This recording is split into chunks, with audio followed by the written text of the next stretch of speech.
Welcome back to Dronacharya IAS YouTube channel. This is our daily newspaper video.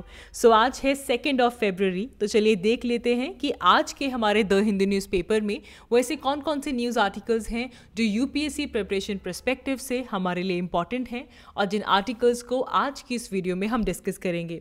आज इस video में हम सबसे पहले बात करेंगे इंडिया के स्पेस सेक्टर के बारे में, बिकॉज यूनियन कैबिनेट ने हमारे स्पेस सेक्टर को ओपन कर दिया है for 100% FDI, 100% foreign direct investment के लिए हमारा जो स्पेस सेक्टर है उसको लेकर यूनियन कैबिनेट का अप्रूवल आ गया है। यहाँ पे हम जानेंगे कि वो ऐसे कौन कौन से सब सेक्टर्स हैं हमारे स्पेस सेक्टर में जिनको कितना % FDI अलाउ किया है और वो ऐसा कौन सा सेक्टर है जिसको 100% किया गया है। तो इसकी डिटेल्स जानना ज़रूरी है। Will also try to understand कि हमारे स्पेस सेक्टर में FDI का अप्रूवल देने से 100% अप्रूवल देने से इसकी सिग्निफिकेंस क्या है और इसका क्या इम्प्लीकेशन होगा, वो भी हम इस वीडियो में समझेंगे। अपार्ट फ्रॉम दिस एक और चीज़ जानेंगे कि रिसेंटली इंडिया में एक काफ़ी इम्पॉर्टेंट एनुअल डायलॉग हो रहा है which is called as Raisina dialogue. Raisina dialogue जो कि नई दिल्ली में हो रहा है एंड इसकी शुरुआत हो चुकी है एंड यहाँ पे हमारे प्राइम मिनिस्टर नरेंद्र मोदी जी ने इस रायसीना डायलॉग का इनॉग्रेशन किया। ये बेसिकली एक एनुअल कॉन्फ्रेंस है जहाँ दुनिया भर के जो जियो पोलिटिकल इशूज़ हैं उनके ऊपर डिस्कशन होती है, इवन जियो इकोनॉमिकल इशूज़ के ऊपर भी यहाँ पे बात होती है और कोशिश ये होती है कि जो वर्ल्ड में मेजर चैलेंजेस चल रहे हैं उन सबको यहाँ पे एड्रेस किया जाए। तो ये रायसीना डायलॉग की शुरुआत हो गई है। इस कॉन्फ्रेंस को इनॉग्रेट किया हमारे प्राइम मिनिस्टर नरेंद्र मोदी जी ने और इस इनॉग्रेशन सेशन में ग्रीस के prime minister as a chief guest present थे। ठीक है जी, ये बात हो गई। अब आप हेडलाइन देखें तो यहाँ पे बात हो रही है IMEC के बारे में। What is IMEC?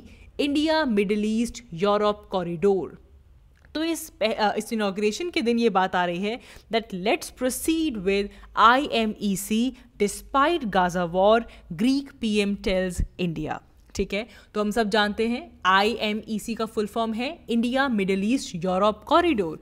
तो हालांकि मिडिल ईस्ट में आपके वेस्ट एशिया में गाजा वॉर चल रही है, डिस्पाइट ऑफ दैट ग्रीस के प्राइम मिनिस्टर कह रहे हैं कि इससे हमारा जो IMEC है वो काफ़ी इंपॉर्टेंट है, वो काफ़ी सिग्निफिकेंट होने वाला है सभी कंट्रीज़ के लिए कि उसके ऊपर इसका असर नहीं होना चाहिए। Let's proceed with it. तो यहाँ पे दो बातें समझेंगे हम, रायसीना डायलॉग के बारे में जानेंगे और India Middle East Europe corridor भी हमारे लिए इंपॉर्टेंट हो जाता है। अपार्ट फ्रॉम दिस एक इम्पॉर्टेंट मिलिट्री एक्सरसाइज हो रही है विच इज़ योर एक्सरसाइज मिलन। इसकी भी शुरुआत हो चुकी है एक्सरसाइज मिलन की। तो इंडियन नेवी की ये इंपॉर्टेंट एक्सरसाइज है, इसकी डिटेल्स को जानेंगे।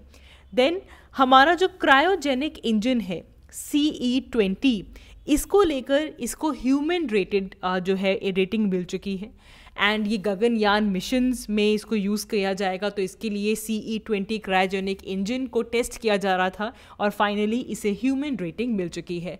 तो जानेंगे सबसे पहले कि क्रायोजेनिक इंजन्स होते क्या हैं, why do we need cryogenic engine और किस तरह गगनयान मिशन के लिए इनको ह्यूमन सेफ बनाया जा रहा है। एंड लास्टली हम बीते कुछ टाइम से देख रहे हैं कि फिस्कल रिलेशंस की जब हम बात करते हैं सेंटर और स्टेट के बीच में, तो फाइनेंशियल डेवल्यूशन का जो इशू है ये बार बार रेज होता है कि किस तरह सेंटर और स्टेट के बीच में जो फाइनेंसेस हैं वो डिस्ट्रीब्यूट होते हैं।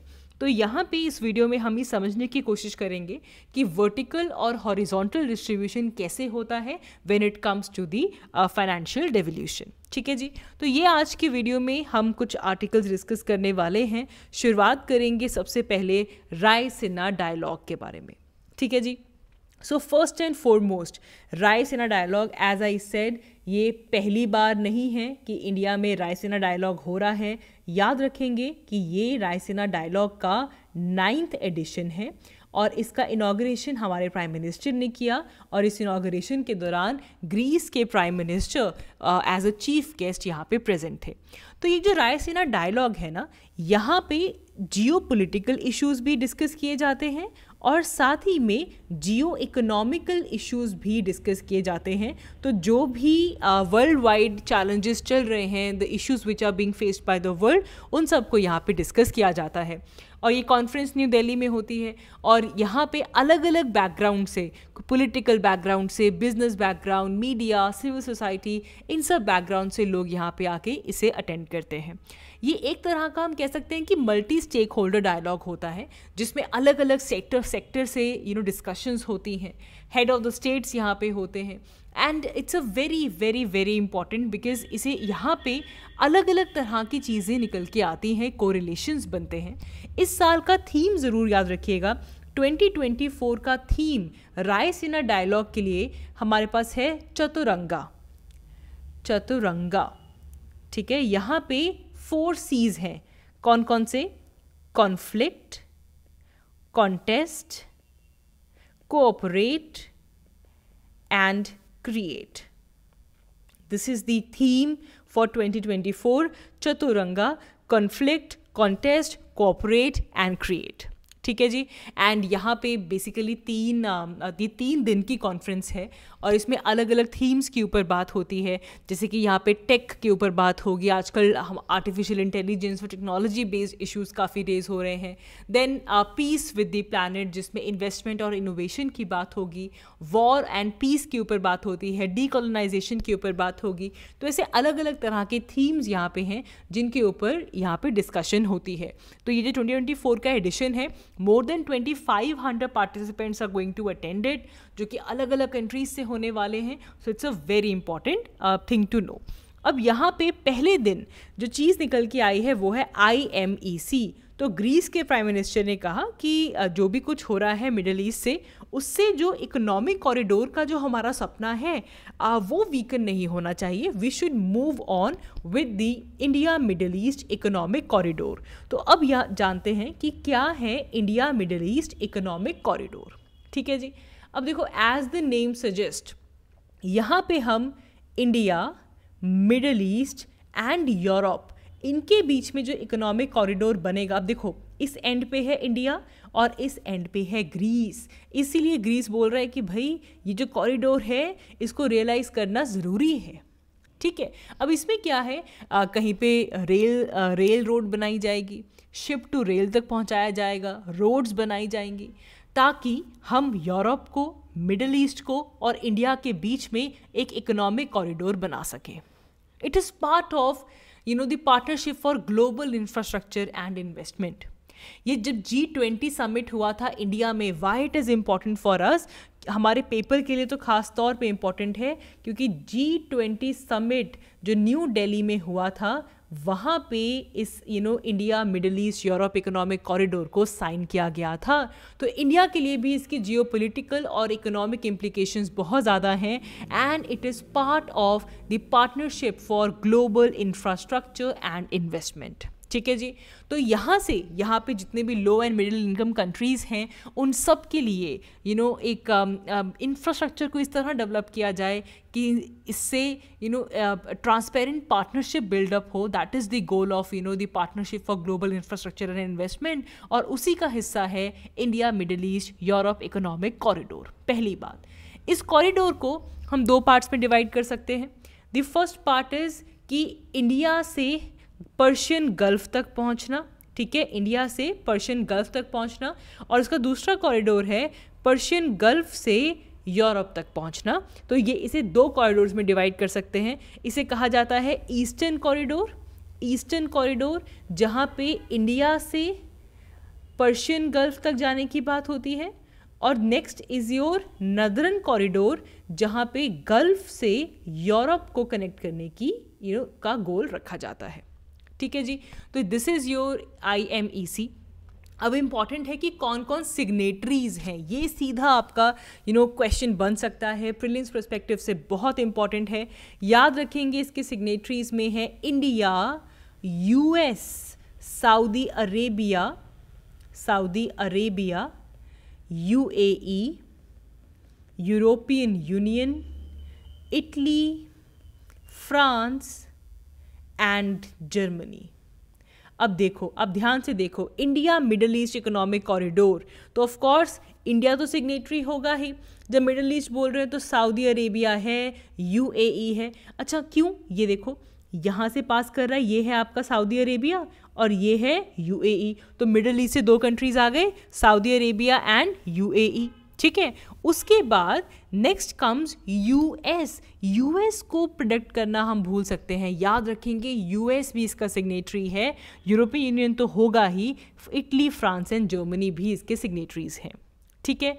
और इंडिया में आपका गुजरात का पोर्ट, कांडला पोर्ट, आपका मुंबई का पोर्ट, इन सबको कनेक्ट किया जाएगा विद द मिडल ईस्ट, जिसमें यूएई के जो पोर्ट्स हैं, सऊदी अरेबिया के जो पोर्ट्स हैं, उनके साथ इनको कनेक्ट किया जाएगा।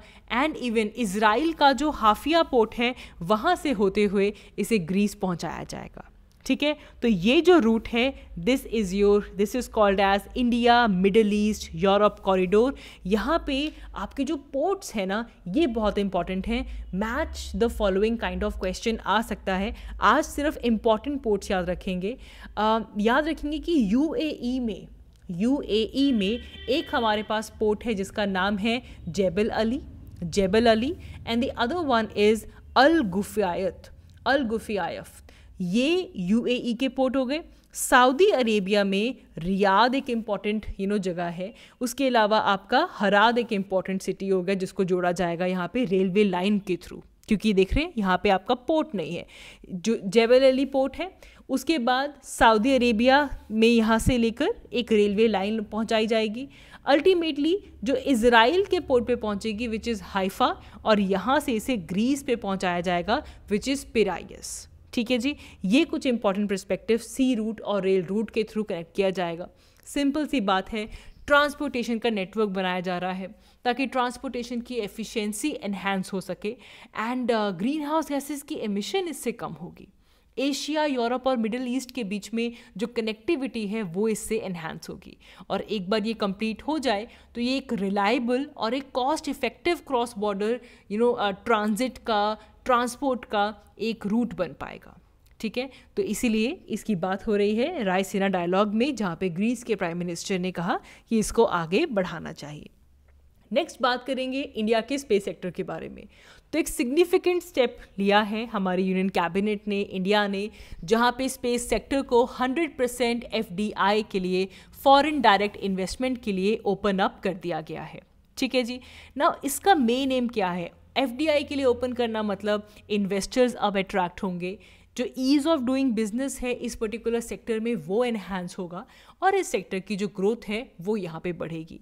और साथ ही में हमारा जो विजन है आत्मनिर्भर भारत, उस विजन को भी यहाँ पे सपोर्ट मिलेगा, ठीक है। अब क्या हुआ है, स्पेस सेक्टर में भी अलग अलग तरह के सेक्टर्स हैं, जैसे कि पहला सेक्टर जिसमें 74% FDI अलाउ की गई है, that is of satellite manufacturing and operation. तो सैटेलाइट की मैन्युफैक्चरिंग, सैटेलाइट की ऑपरेशन, सैटेलाइट के लिए जो डाटा प्रोडक्ट्स चाहिए, इन सब में 74% FDI अलाउ की गई है। बाकी की एक्टिविटीज़ गवर्नमेंट रूट के थ्रू होंगी, ठीक है। सेकंड सेक्टर आता है जहाँ पे लॉन्च व्हीकल्स को लेकर इन्वेस्टमेंट की जाएगी। तो लॉन्च व्हीकल्स के लिए 49% का ऑटोमेटिक रूट रखा गया है, और 100% FDI दिया गया है for the manufacturing of the components and subsystem of satellites. Ground segment, user segment के लिए 100% FDI जो है वो अलाउ किया गया है। तो डेफिनेटली इस लिबरलाइज एंट्री की वजह से इंडिया में ईज़ ऑफ डूइंग बिजनेस बढ़ेगा, FDI का इनफ्लो बढ़ेगा, ओवरऑल इकोनॉमिक ग्रोथ मिलेगी, इन्वेस्टमेंट होगी, इनकम होगी, और एम्प्लॉयमेंट अपॉर्चुनिटीज़ भी इंक्रीज होंगी। एंड स्पेशली हमारे पास last year Indian space policy 2023 आया था, ये उसके साथ उसको सप्लीमेंट करता है। It will unlock India's potential in the space sector. Private partnership जो है, इवन प्राइवेट पार्टिसिपेशन इस सेक्टर में जो है वो इन्हांस होगी, जिससे कि हमारी स्पेस की कैपेबिलिटी ऑगमेंट होगी, हम एक कमर्शियल प्रेजेंस बना पाएंगे, एंड टेक्नोलॉजी डेवलपमेंट जो है वो काफ़ी फास्टर रेट पे इंडिया में हो पाएगी। तो ये कुछ बेनिफिट्स होंगे प्राइवेट सेक्टर पार्टिसिपेशन बढ़ने से हमारे स्पेस सेक्टर के अंदर। मूविंग अहेड, इकोनॉमी और पॉलिटिक्स का एक इम्पॉर्टेंट टॉपिक जहाँ पे हम बात करेंगे कि जब हम फाइनेंसेस की बात करते हैं तो वो किस तरह से डेवलप होते हैं सेंटर और स्टेट्स के बीच में। बिकॉज रिसेंटली हमने देखा कि बहुत सारी स्टेट्स, स्पेशली अगर वो अपोजिशन रूल हैं या फिर साउथ इंडिया से जो स्टेट्स आ रही थी, वो क्लेम कर रहे थे कि उनको फाइनेंशियल डेवल्यूशन में फेयर शेयर नहीं मिल रहा है। और उन्होंने बार बार ये इशू रेस किया कि उनका टैक्स रेवेन्यू का जो शेयर है वो काफ़ी ज़्यादा प्रोपोर्शनेट नहीं है as compare to the tax collection that they are doing. तो इस वीडियो में हम समझेंगे कि किस तरीके से जो टैक्सेस हैं उनको किस तरीके से डिवाइड किया जाता है सेंटर और स्टेट के बीच में। ठीक है, सबसे पहली बात, हमारे कॉन्स्टिट्यूशन का आर्टिकल 270 ये कहता है कि एक ऐसी स्कीम है जिसके तहत जो नेट टैक्सेस यूनियन गवर्नमेंट को मिलते हैं उनको डिस्ट्रीब्यूट किया जाएगा between the centre and state. ठीक है, 270 ये कहता है कि हाँ, जो भी टैक्सेस आ रहे हैं उनको डिस्ट्रीब्यूट किया जाएगा सेंटर और स्टेट के बीच में, जिसमें mainly corporation tax, personal income tax, central GST और जो इंटीग्रेटेड जीएसटी है इसमें जो सेंटर का शेयर होता है, इस तरह के जो टैक्सेस हैं उनको शेयर किया जाता है विद द स्टेट्स। लेकिन यहाँ पे एक चीज़ और याद रखेंगे कि जो शेयरिंग होती है ये होती है फाइनेंस कमीशन की रिकमेंडेशंस पे, क्योंकि हमारे पास आर्टिकल 280 आता है जो कि कहता है कि फाइनेंस कमीशन हर 5 साल में कॉन्स्टिट्यूट की जाएगी, जो कि रिकमेंड करेगा कि सेंटर और स्टेट्स के बीच में डिविजन्स किस तरह होंगी। Apart from this, finance commission की रिकमेंडेशंस पे ग्रांट इन एड्स भी प्रोवाइड की जाती हैं। ओके, ये बात हो गया। अभी रिसेंटली हमारे पास 16th फाइनेंस कमीशन को कॉन्स्टिट्यूट किया गया है under the chairmanship of doctor Arvind Panagariya, and he will be making this commission will be making recommendations for the period of 2026 till 2031। Okay जी, यहाँ पे क्या है, फाइनेंस कमीशन हर 5 साल के बाद बनती है। इसमें एक चेयरमैन होता है और बाकी अदर मेंबर्स होते हैं जिनको प्रेसिडेंट अपॉइंट करते हैं। काम क्या है, रिकमेंडेशंस देना कि किस तरीके से टैक्सेस को बांटा जाए। ठीक है, अब समझते हैं कि कैसे होती है एलोकेशन। अब वर्टिकल एलोकेशन की बात करें तो सेंटर से स्टेट्स की तरफ जो पैसा आता है, जो एलोकेशन होती है, as per the recommendation of 15th finance commission, share जो स्टेट्स का है दैट इज़ 41%। टोटल जो टैक्सेस आए हैं यूनियन गवर्नमेंट के पास उसमें से 41% शेयर किसका है, स्टेट्स का। ये तो हो गई वर्टिकल डिवोल्यूशन कि सेंटर से स्टेट के पास कितना आएगा, 41%। लेकिन इम्पॉर्टेंट है हॉरिजॉन्टल डिस्ट्रीब्यूशन कि अलग अलग स्टेट्स को कितना मिलेगा। तो उसके लिए हमारे पास अलग अलग क्राइटेरियाज़ हैं, दे आर डिफरेंट क्राइटेरियाज़। आप ये टेबल देख सकते हो। कभी इनकम डिस्टेंस की बात होती है। इनकम डिस्टेंस मतलब यहाँ पे इंडिया की हाईएस्ट पर कैपिटा इनकम जिस स्टेट में है विच इज़ हरियाणा, तो उसके हिसाब से कैलकुलेट किया जाता है कि एक पर्टिकुलर स्टेट का इनकम डिस्टेंस कितना है और उस डिस्टेंस को मैच करने के लिए एलोकेशन दी जाती है। एक तो ये क्राइटेरिया हो गया। फिर पॉपुलेशन का क्राइटेरिया लिया जाता है। हालांकि अभी 2021 और 26 में 15th फाइनेंस कमीशन ने पॉपुलेशन का क्राइटेरिया जो है वो 2011 के सेंसस के हिसाब से लिया। इससे पहले क्या होता था कि 1971 के सेंसस के हिसाब से दिया जाता था एलोकेशन, लेकिन 15th फाइनेंस कमीशन ने 2011 का सेंसस लिया। स्टेट के एरिया के बेसिस पे दिया जाता है। फॉरेस्ट कवर कितना है, फॉरेस्ट एंड इकोलॉजी कितना है, इंफ्रास्ट्रक्चर का इंडेक्स क्या है, फिस्कल डिसिप्लिन उनकी स्टेट का कैसा है, डेमोग्राफिक परफॉर्मेंस कैसी है। डेमोग्राफिक परफॉर्मेंस मतलब कि स्टेट्स कैसे स्टेप्स दे रही है कि उनकी जो पॉपुलेशन है वो कंट्रोल हो सके।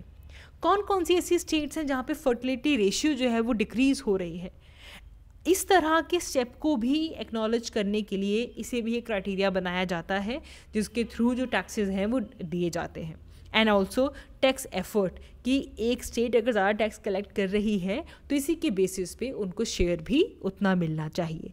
तो ऐसे कुछ फीचर्स हैं हमारे पास जिनके बेसिस पे स्टेट्स के बीच में किस तरह डिवीज़न की जाती है वो डिसाइड किया जाता है। अब देखिए यहाँ पे आप इशू क्या है। इशू ये आ रहा है कि सबसे पहली बात जो सेस और जो सरचार्जेस यूनियन गवर्नमेंट कलेक्ट करती है उसका गवर्नमेंट के पूल में काफ़ी बड़ा हिस्सा है। 23% हिस्सा ऐसा है जो कि डिवाइड ही नहीं होता। सेस और सरचार्जेस यूनियन और स्टेट के बीच में डिवाइड ही नहीं होते। They are not part of divisible pool. उनको शेयर नहीं किया जाता स्टेट्स के साथ, जबकि स्टेट के साथ शेयर करना चाहिए। दूसरी बात ये है कि अगर इसे सही तरीके से कैलकुलेट किया जाए तो 15th फाइनेंस कमीशन ने कहा है कि 41% जो है वो जो स्टेट्स के साथ क्या होना चाहिए, हमें देना चाहिए। लेकिन जब स्टेट्स का रियल शेयर देखा जाता है तो इट कम्स अप्रॉक्सीमेटली अराउंड 32%। ठीक है। एंड इवन यहाँ पे ये भी देखा गया कि जो सेंट्रली स्पॉन्सर्ड स्कीम्स हैं जिनसे स्टेट्स को बेनिफिट्स मिलता है एंड उनके लिए भी जो अमाउंट है वो यूज़ किया जाता है, एंड हालांकि states have no control over these components. तो एक तो इसके ऊपर बात होती है। सेकेंडली आपके पास ये एक ब्लू कलर का ग्राफ आपको नज़र आएगा जो कि ये शो करता है कि अगर कोई स्टेट 1 रुपया कंट्रीब्यूट करती है टैक्स देने में तो बदले में उसको सेंटर से क्या मिलता है। और आप यहाँ पे देखकर हैरान होंगे कि सबसे ज़्यादा इंडस्ट्रियली डेवलप्ड स्टेट्स जो हैं, स्पेशली आप अगर साउथ इंडिया देखेंगे, गुजरात देखिए, तमिलनाडु देखिए, आंध्र प्रदेश देखिए, कर्नाटका देखिए, अगर वो 1 रुपया कंट्रीब्यूट करते हैं तो उनको सेंटर से मिलता है 0 पैसे। और वेयर एज यूपी और बिहार जैसी स्टेट्स अगर वो 1 रुपया सेंटर के में कंट्रीब्यूट करती हैं तो उनको, बिहार को आप देखिए 1 रुपये के बदले 7 रुपये और 0.6 पैसे जो हैं वो सेंटर की तरफ से मिलते हैं। तो यहाँ पे एक डिस्पैरिटी ज़रूर देखने के लिए मिलती है क्योंकि बहुत सारे फैक्टर्स हैं। स्टेट का एरिया देखा जाता है, पॉपुलेशन देखी जाती है, तो इन सब के बेसिस पे एक डिस्पैरिटी ज़रूर है कि जो ज़्यादा कंट्रीब्यूट कर रही हैं स्टेट्स, जहाँ पे ज़्यादा इंडस्ट्रीज़ हैं, उनको उतनी ही कम सेंटर की तरफ से एलोकेशन मिल रही है। तो इस इशू को भी रेस किया जाता है। अपार्ट फ्रॉम दैट, आप अगर नेक्स्ट ऑफ द ग्राफ्स देखेंगे तो जो सदर्न स्टेट्स हैं उनका जो फिस्कल, उनको जो मिल रहा है, शेयर मिल रहा है, वो लास्ट 6 फाइनेंस कमीशंस में रिड्यूस होता ही नज़र आ रहा है। हालांकि उनका जो वेटेज है, अगर देखा जाए तो पॉपुलेशन जो इक्विटी है या फिर जो एफिशिएंसी है, डेमोग्राफी की परफॉर्मेंस हो, टैक्स एफर्ट्स हो, तो वो इनकी तरफ से ज़्यादा हैं, लेकिन इनको फिर भी जो एलोकेशन मिल रही है वो डिक्रीज़ होती जा रही है। तो ये कुछ इश्यूज़ रेज होते हैं एंड जिसकी वजह से हमें जानना ज़रूरी है कि सेंटर और स्टेट्स के बीच में किस तरीके से फाइनेंसेस एलोकेट होते हैं। मूविंग अहेड, बात करेंगे एक्सरसाइज मिलन के बारे में। नेवल एक्सरसाइज है जो कि इंडिया की जो फ्रेंडली नेवीज़ हैं उनके साथ ही कंडक्ट हो रही है। इस बार का जो थीम है that is camaraderie, cohesion and collaboration. Very important. अक्सर कभी कभार आपके पीटी में डिफेंस एक्सरसाइजेज के ऐसे थीम्स पूछ लेते हैं, तो याद रखेंगे CCC is the theme and ये विशाखापट्टनम में इसे इनॉग्रेट किया गया है। ठीक है। तो ये एक बाई एनुअल नेवल एक्सरसाइज है एंड इसमें 1995 से पहले ये अंडमान एंड निकोबार आइलैंड्स में कंडक्ट की जाती थी, तब से ही चलती आ रही है।